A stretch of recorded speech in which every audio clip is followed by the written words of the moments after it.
Hey, I was just eating some lucky sauerkraut. I don't know if you eat any lucky foods for New Year's, but where I grew up, it's like pork and sauerkraut. Anyway, welcome to the last day, day 12 of our yarn adventure through the mountains.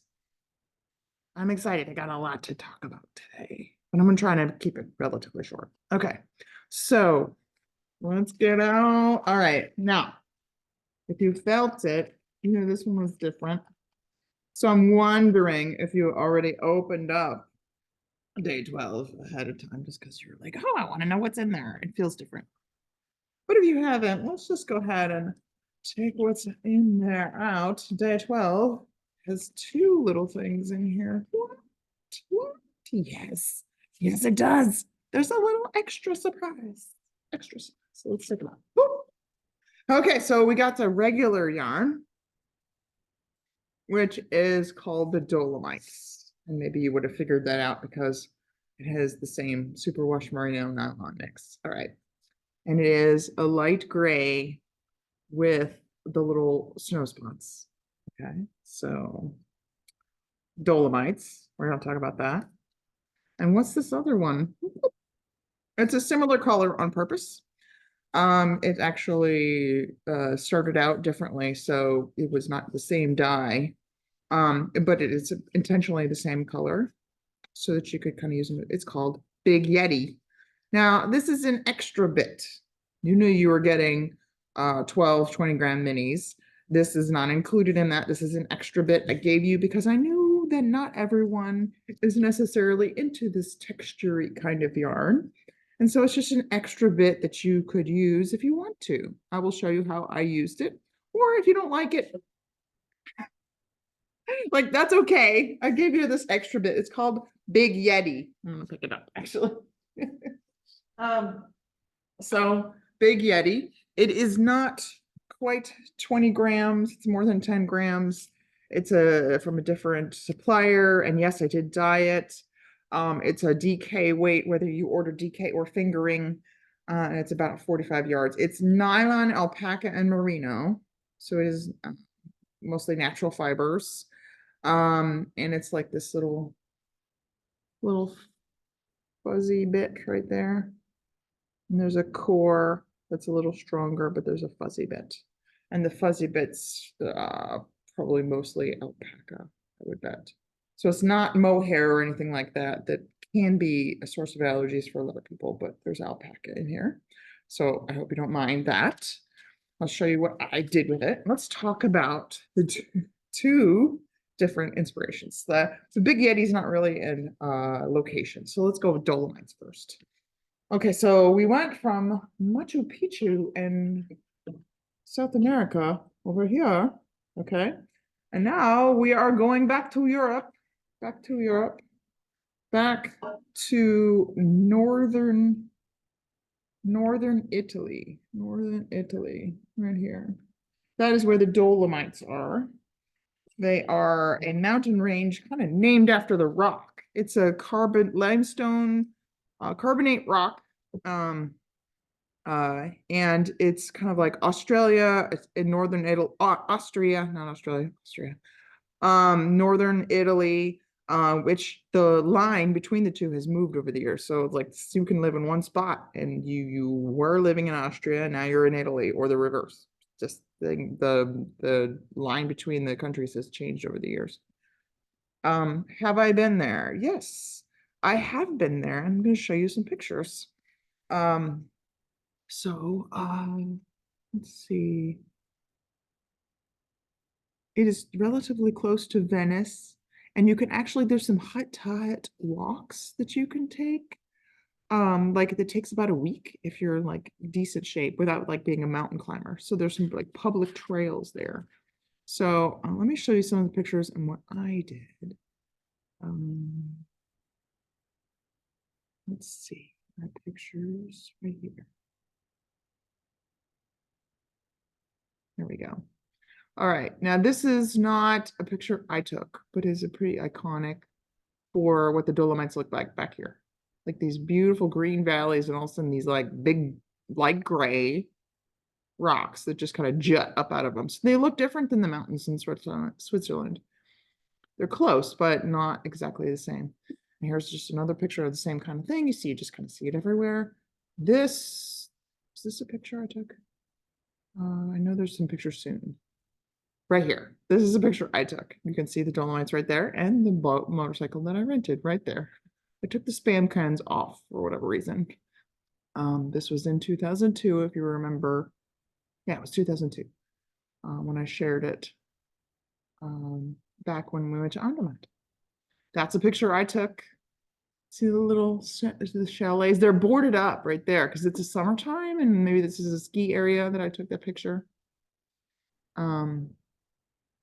And that's another picture I took.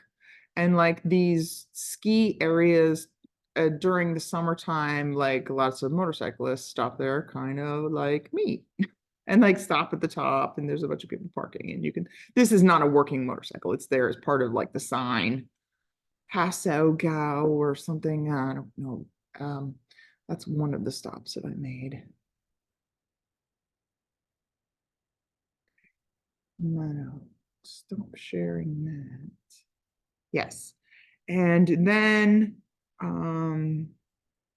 okay, so let's talk about the inspiration for Big Yeti. All right, Big Yeti. It's the same color, but the Yeti is a Sherpa word. So we're going back to Everest because this is not necessarily the location. This is like the mythical animal that lives in the mountains.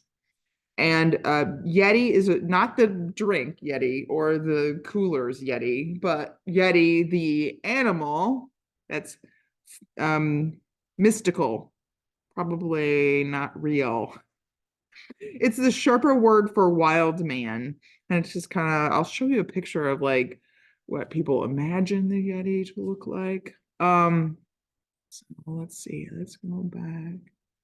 And we're going to go back to this. Oh, yeah, there we go. Go back to this, and there it is. This is kind of like, it's kind of like Abominable Snowman, or he's got a furry kind of like human like creature. But that is the Yeti. And then what they really might be, what people might have been seeing, let's close this out, which this is a video I actually shared on my social media, I forget which, like Facebook, my personal stuff, on like the January 1st. And I was like, oh my God, that's like a Yeti. Like, yeah, here, let's play it. And then let's see. Wait, can I get this bigger? Yeah. There we go. Look, this is a Himalayan brown bear, and it's actually a female. And it's like the social media thing was like walking into 2024, like, I need coffee. Yeah, it was just like a funny thing, and like fur coming off. Oh, there. Stop. Oh, now we're gonna get an ad. Anyway, okay. There we go. Try to close that out. Okay, yeah, I don't know.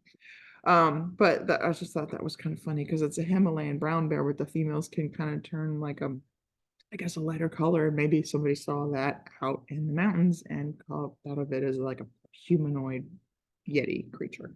But Big Yeti, going to recent pop culture, is actually a nickname for Travis Kelce, which, okay, Taylor Swift, Travis Kelce, it's in the news everywhere. You can't really miss it. And I can acknowledge that maybe it's in the news a little too much. So maybe there's some people who are like, oh my God, I don't want to hear about it.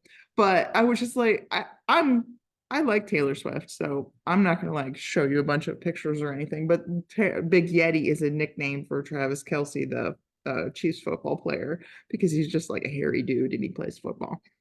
So I just thought instead of just Yeti, I was like going to go for Big Yeti. Just thought that was kind of funny. Let me see. I will show you now the completed shawl, which I'm excited to show you. And later today, I am emailing, if you're watching this like at the beginning of the day, whatever, but I'm emailing out the updated pattern, which will have pictures of the completed shawl and a video for the ending, for the bind off and everything.